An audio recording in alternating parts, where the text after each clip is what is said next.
안녕하십니까. 신의균의 쿠팡TV 시큐리티 뉴스입니다. 자, 오늘도 우크라이나 상황을 좀 중점적으로 전해드리도록 하겠습니다. 지난 밤에 좀 이 상황이 좀 많이 생겼기 때문에 오늘 랏 시큐리티도 우크라이나 소식을 전해드리게 되는 점 양해 부탁드리고요. 러시아가 이스칸데르 미사일, 그러니까 탄도미사일 그리고 이스칸데르 K 미사일, 순항미사일 이런 것들을 섞어서 우크라이나의 대규모 공격을 감행했는데 러시아 주장과 우크라이나의 요격 주장이 서로 상반되고 있습니다. 한번 살펴보도록 하겠고요. 그리고 이번 전쟁에서 여러 가지 정보, 사진 이런 것들을 아주 종합해서 러시아 무기의 파괴 전과를 아주 보수적으로 평가하고 있는 오릭스 네트워크가 있는데 여기에서 러시아 전차, 장갑차, 보병 전투장갑차 등의 파괴 숫자를 발표를 했는데 벌써 전차만 해도 2,000대가 넘었다라는 아주 보수적인 카운트가 나왔어요. 자, 젤렌스키 대통령이 드디어 대반격 공세 작전 D-Day를 확정했다고 합니다. 그게 언제일까요? 그런데 이 D-Day 확정에 결정적인 기여를 한 것이 바로 탄약 공급이랍니다. 근데 탄약이 어디에서 공급됐죠? 대한민국에서 갔지 않습니까? 어떤 내용인지 언제가 공세인지 보도록 하겠습니다. 신의균의 쿠팡TV 구독, 알림, 좋아요 눌러주십시오. 우크라이나 현지 시각으로 5월 29일 대낮에 러시아가 이스칸데르 계열 미사일을 다량으로 발사해 키이우를 공격했다는 소식입니다. 러시아는 이번 공격으로 패트리어트 2개 포대를 파괴했다고 주장했고 우크라이나는 모두 요격했다고 주장했는데 어느 쪽의 발표가 맞을지는 좀 더 지켜봐야 할 것 같습니다. 러시아가 현지 시각 5월 29일 오전 키이우에 대한 대규모 미사일 공격을 실시했으며 여러 종류의 미사일을 섞어서 발사하는 형태의 공격이 진행되었다고 우크라이나 공군이 밝혔습니다. 우크라이나 공군 대변인 유리 이그낫 대령은 이번 공격에는 이란발의 이스칸데르 미사일이 러시아 또는 벨라루스 지역에서 날아왔고 탄도미사일인 이스칸데르 M과 순항미사일인 이스칸데르 K, 미상의 S-300 계열도 포함되어 있었다라고 밝혔습니다. 이그낫 대령은 러시아인들은 어디에 우리 방공 시스템이 배치되어 있는지 알고 있고 방공작전의 혼선을 주기 위해 다양한 무기들을 섞어서 사용했다라며 이번 공습 때는 S-300은 물론 공대지 유도 폭탄도 사용되었다라고 밝혔습니다. 수도 키이우 지역에서는 대낮부터 공습 경보가 울렸는데요. 러시아가 다양한 유형의 미사일을 발사했음에도 불구하고 현재까지 확인된 피해자 숫자는 포딜스키 지구와 오볼론스키 지구의 건물과 도로에 떨어진 파편과 이로 인해 발생한 부상자 1명 뿐입니다. 러시아는 이스칸데르 공격에 앞서 당일 새벽 KH-101 순항미사일 37발과 샤히드 계열 드론 29대 등 동시다발적으로 투사해 우크라이나군의 방공망에 상당한 압박을 가했는데요. 불과 몇 시간 후에 대량의 탄도미사일과 순항미사일을 추가로 발사하면서 우크라이나군의 방공망에 부하를 걸고 있습니다. 일부 오신트 소식통이 이번 방공작전에 프랑스가 이탈리아가 기증한 세프티 방공 시스템도 참여했다고 전하고 있는데요. 러시아는 이번 작전으로 최대 16기의 방공미사일 발사대를 파괴했다면서 2개 방공포대 분량을 우크라이나에서 제거됐다고 주장하고 있습니다. 오신트 소식통들이 전하고 있는 공습 직후 키이우 시내의 상황은 큰 피해가 없어 보이는데요. 과연 러시아의 하이브리드 공습이 실패한 것인지 이번 요격작전의 결과에 대해서는 며칠 더 시간을 두고 지켜볼 필요가 있어 보입니다. 네, 이스칸데르 M, K 이 순항미사일과 탄도미사일 완전 다른 건데요. 똑같이 또 이스칸데르냐 라고 할 수 있는데 발사대를 같은 데서 써요. 마치 에이테킴스 그리고 GMLRS처럼 발사대를 같은 데서 사용을 하는 겁니다. 그래서 여기다가 미사일, 탄도미사일 꽂아서 쏘면 이스칸데르 M 그리고 순항미사일 꽂아서 쏘면 이스칸데르 K 그런 거예요. 그걸 이제 혼합으로 쏩니다. 자, 탄도미사일은 고도가 높고 빠르죠. 순항미사일은 고도가 낮고 느립니다. 그렇지만은 회피 기동을 아주 하면서 이 저고도로 날아오는 특징이 있죠. 이것들을 이제 섞어서 쏘는데 이거 쏘기 전에 또 아시다시피 순항미사일 그리고 드론 이런 것들을 대규모 공격을 했고 이거를 다 막아낸 이후에 이제 새벽에 다 막아냈고 우크라이나 공군이 야 이제 다 오늘 공격 끝났구나 좀 쉴까 하는 중에 이제 이게 날아온 상황이라고 합니다. 근데 저 같으면 한꺼번에 완전히 이스칸데르까지 전부 다 한 번에 탄착할 수 있도록 조정을 해서 쏘겠는데 그 계산이 안 되나 봅니다.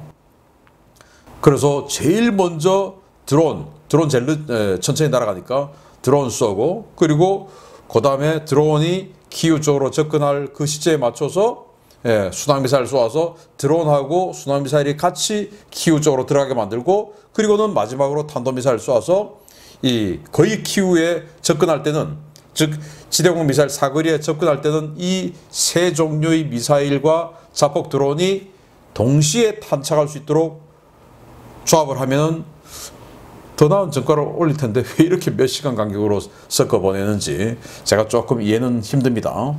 그래서 이렇게 이스칸데르 11발이 날아왔는데 다 막았다라고 우크라이나는 발표를 했고 러시아는 아니다. 우리는 16개 미사일 포대를 깼다. 그런데 11발 쏴가지고 또 무슨 또 16개를 깼다고 하는지 이게 또 그러니까 러시아 말이 거짓말이 아닌가라고 생각이 되기도 하고요. 자, 이건 패트리어트 팩3의 미사일 잔해예요. 팩3 CRI 버전 탄인데 이게 이제 하늘로 올라갔다가 요격을 하지 못하고 스스로 자폭하고 추진체가 떨어진 겁니다. 팩3. 그래서 뭐 아주 치열한 요격 작전이 진행되는 모습을 볼 수가 있고 그리고 이건 이 팩3에 의해서 상공에서 탄도미사일이 요격된 그 순간 포착 장면입니다. 지상에서 솟구쳐 올라간 미사일에 의해서 이제 격추가 된 이런 상황이에요. 그리고 이건 키우가 아니고 하르키우입니다. 하르키우의 주소에다가 그냥 이렇게 미사일을 쏴버렸어요. 뭐 이런 짓거리까지 하고 있는 러시아. 그래서 러시아는 뭐 16개 발사기를 파괴했다라고 하지만 우크라이나는 다 요격했다라고 하니까 아마 내일쯤 되면 이 상업용 위성 사진을 통해서 지금 우크라이나에 배치되어 있는 이 패트리어트 미사일 포대라든지 샘티 미사일 포대 위성 사진이 또 아주 영향 있는 오신트 소식통들에 의해서 공개가 될 거예요. 그걸 좀 보고 하면 누구 말이 진실인지 알 수 있겠다라는 생각이 드네요. 자, 부디 큰 피해가 없었기를 기대하고 우크라이나 주장처럼 모두 다 요격했었기를 기대합니다. 두 번째입니다. 우크라이나가 공식적으로 발표한 전차 파괴 숫자는 3,800대가 넘지만 시각적 자료로 교차 검증에 대단히 보수적 전과로 집계하는 오신트 소스 오릭스는 이에 훨씬 미치지 못하고 있습니다. 그래서 오릭스 데이터를 신뢰하는 전문가들이 많은데요. 이 데이터에서도 어제부로 러시아 전차 피해 규모가 2,000대를 돌파했다는 소식입니다. 러시아는 2022년 2월 24일 우크라이나 침공을 시작한 이후 시각적으로 교차 검증된 전과로만 2,002대의 전차를 상실했으며 이로써 러시아군의 장비 손실 숫자는 1,469대에 달하게 되었다고 오릭스가 현지 시각 5월 29일 밝혔습니다.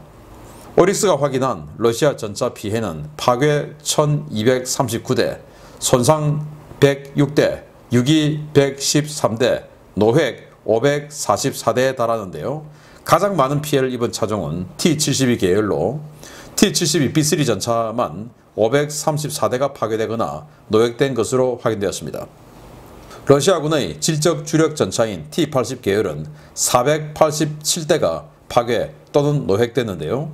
이는 러시아군이 개전 이전 현역으로 보유 중이던 T-80 전차 480여 대가 전멸했다는 것을 의미하는 것으로 러시아군에 상당한 충격을 주고 있습니다.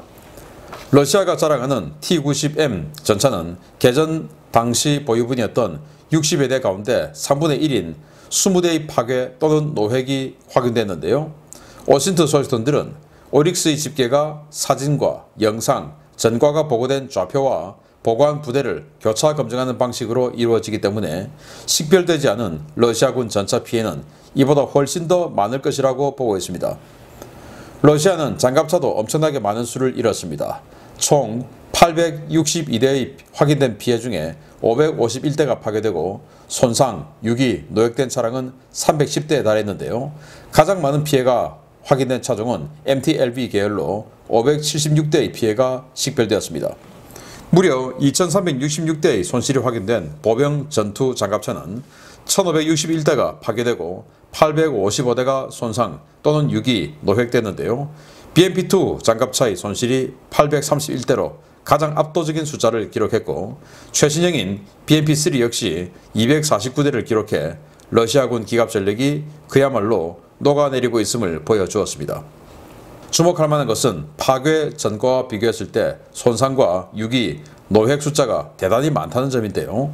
우크라이나군의 최대 무기 공급처는 나토가 아니라 러시아라는 사실이 오릭스 집계를 통해 다시 한번 확인되는 것 같습니다.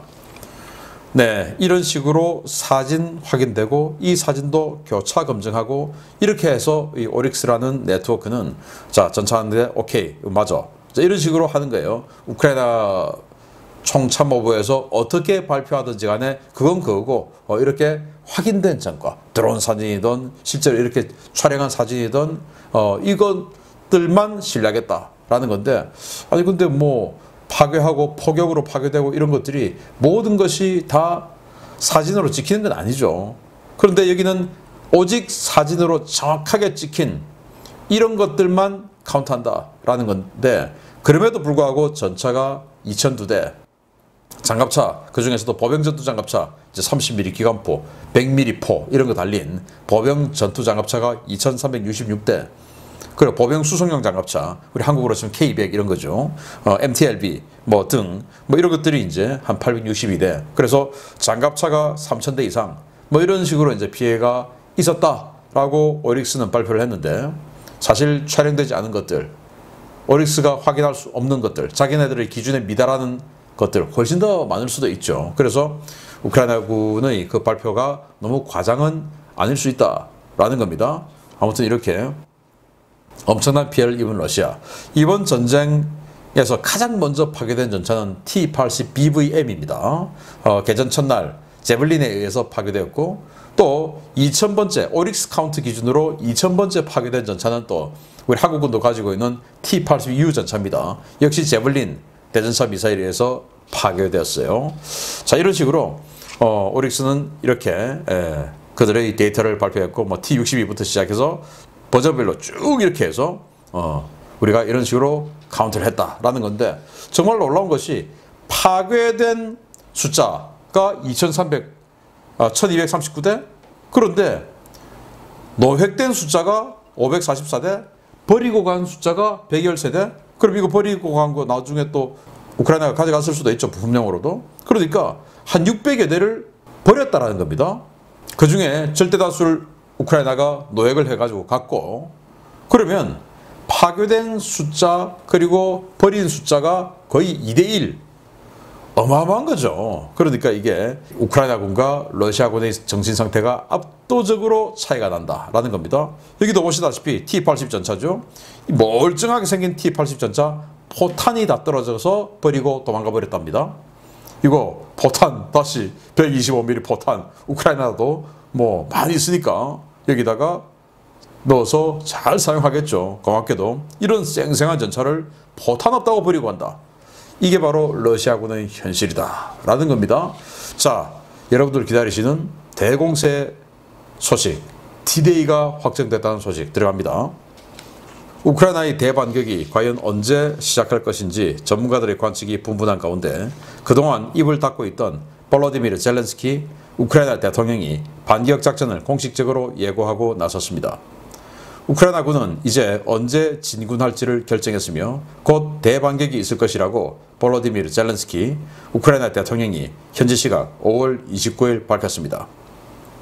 젤렌스키 대통령은 최고사령부 회의에서 총참모장, 각급 부대장들로부터 보고를 받았다라며 탄약 보급, 신규 창설 여단의 훈련 상태, 군의 전술 등에 대해 보고받았고 반격의 시기에 대한 보고도 받았다라고 밝혔습니다.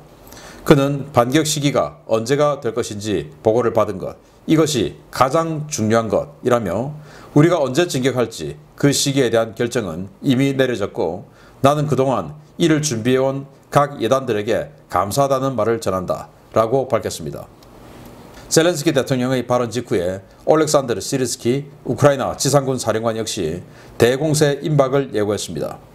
그는 우크라이나군이 적극적인 공세로 전환하는 시점이 가까운 시일 내에 올 것이다 라며 공세 시작을 예고했습니다.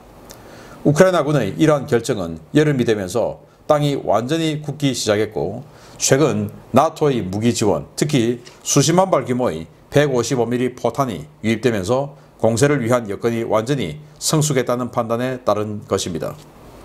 문제는 우크라이나군의 공격 축선이 어디가 될 것이냐 하는 것인데요. 최근 서부 지역에서 대규모 예비대 병력이 사라졌다는 첩보는 넘쳐나고 있지만 헤르손과 자포리자, 도네츠크, 루한스크 그 어느 지역에서도 대병력이 도착했거나 집결 중이라는 첩보는 들어오지 않고 있습니다. 우크라이나는 공세 시작 시점까지 고도의 작전 보안을 유지하며 공격 작전을 수행할 것으로 예상되는데요. 과연 러시아군 어디에서부터 무너질지 관심을 가지고 지켜봐야겠습니다. 드디어 우리 대반격 작전 정했다. 곧 한다. 그리고 그동안 준비해온 예단들에게 감사를 표한다 라고 젤렌스키 대통령이 이야기를 했고 이 예단들이 장비 그리고 그 장비의 숙달 그리고 새로운 장비들을 활용해서 하는 새로운 전술 이런 것들을 모두 이제 마스터했고 가장 중요한 이 새로 받은 서방제 화포들을 운용할 수 있는 화력수단 탄약이 들어왔다라는 거 아니겠습니까?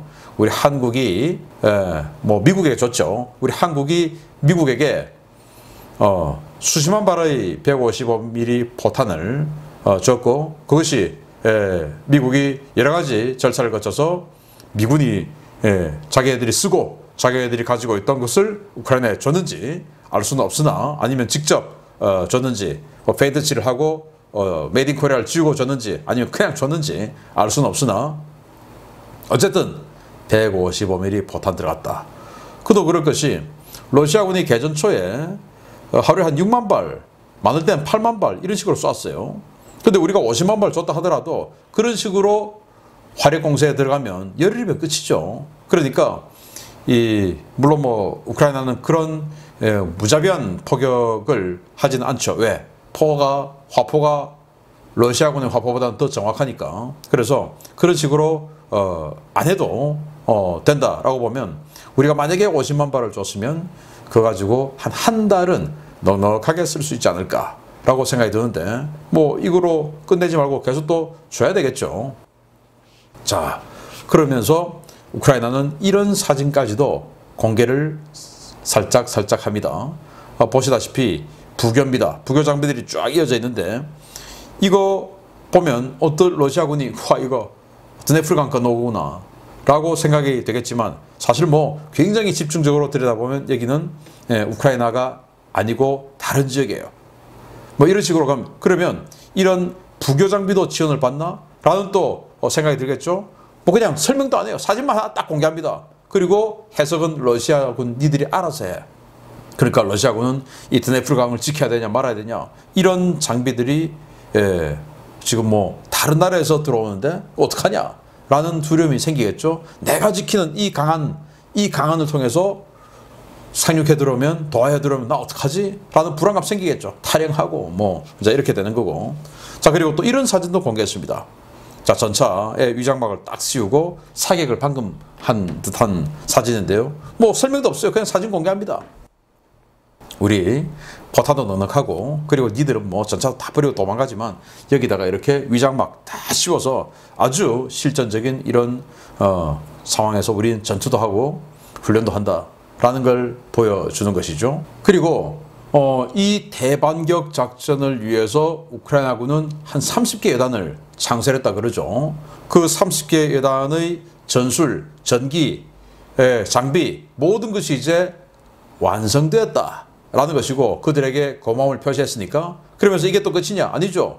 레오파르트 1 A5 아직도 우크라이나로 들어오지 않은 전차들이 있어요. 미국의 M1 전차 아직도 안 들어왔어요. 이런 것들 지금 또 스웨덴에서 지금 3,000명 이상이 훈련하고 있다라고 하는데 그럼 아마도 아처, 자주포 이런 거 가지고 훈련하는 거 아니겠습니까? 포병들. 그리고 독일, 영국 지금도 많이 해외에서 훈련하고 있는데 그런 것들은 계속 이제 후속 증원 부대로 더 들어오는 부대들이 되겠죠. 이 30개 여단 외에도. 자, 그런 와중에 아시다시피 우크라이나가 벨고로드, 브란스크 이런 국경 지역의 러시아 지역을 타격하고 나니까 이 북쪽에 있는 브란스크 그리고 쿠르스크 그 아래에 있는 벨고로드 이 사실은 전선이 아니라고 생각했던 이 지역에 러시아군이 브란스크까지도 쿠르스크까지도 이제는 병력을 배치하고 전차 전력이 들어오고 있다라는 보고도 지금 들어오고 있어요. 그 말은 이 진짜 전선인 이 남부 지역, 동부 지역 여기의 방어력이 더욱더 약화되고 있다. 그래서 우크라이나가 생각하는 여건 조성은 제대로 되어가고 있는 상황이다. 자, 그런 상황에서 시리키 상장 지상군 사령관이죠. 얼마 안 남았다라고 밝혔고 대통령이 이제 확정했다라고 했기 때문에 아마도 제 생각에는 빠르면 이번 주 말 정도 늦어도 다음 주 초가 되면 작전에 들어가지 않을까라는 생각이 듭니다. 기대해 보겠습니다. 계속 알려드리겠습니다. 마치겠습니다. 감사합니다.